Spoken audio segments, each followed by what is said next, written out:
আসসালামু আলাইকুম বন্ধুরা, কেমন আছেন? আশা করি ভালো আছেন। তো আমিও ভালো আছি। তো সকলকে জানাই রমজান মুবারক। তো আশা করি আপনারা সবাই রমজান মাসে রোজা রাখছেন। আর কারা কারা রোজা রাখছেন অবশ্যই কিন্তু কমেন্ট বক্সে কমেন্ট করবেন। তো আমরা বন্ধুরা কিন্তু 50টা করে তুইলে হেরে আজকে মাগরিবের টাইমে পুরো একটা পার্টি করবো। মানে বন্ধুরা চাইলে কি না করা যায়। আর ইমবুরে আমার কেটিএম, আর আঙ্গ শাহাদতের যেটা স্টেনার, আর আঙ্গ মজিদের নিনজা। তো আমরা কিন্তু তিনটা সাইকেল খাড়া করে থাইতেছি।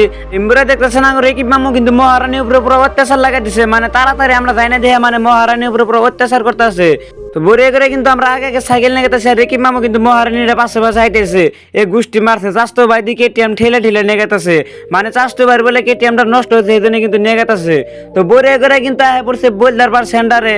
আর আহে কিন্তু আঙ্গ তিনজনের তিনটা সাইকেল। মানে কইবার গেলে কিন্তু দামি দামি গাড়ি গোনা এনে দিলাম, ল্যান্ড করে থে দিলাম।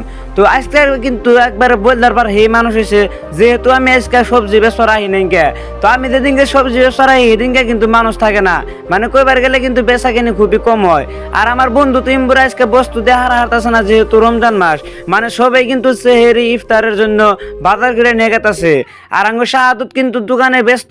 আর আমি আজকে যেগুলিতে গেতাছি সেগুলিতে কিন্তু খালি মানুষ। মানে আজকে বলদার পর যে এত মানুষ হয়েছে, আমি না এলে কিন্তু গমি পাইতাম না। আর আঙ্গ বুড়া লাগাকো কিন্তু আমার বুট দেওয়া হারতাছে না। মানে বুট জেনে যায় মানে খালি কইবার গেলে হেনে মানে বীর। তো বন্ধুরা, আমার ইনস্টাগ্রাম আইডি কিন্তু ব্যান হয়েছে। আর নতুন আইডির লিঙ্ক কিন্তু এই প্রোফাইলে দেওয়া আছে। তো আশা করি আপনারা সবাই আমারে ফলো করে দিন।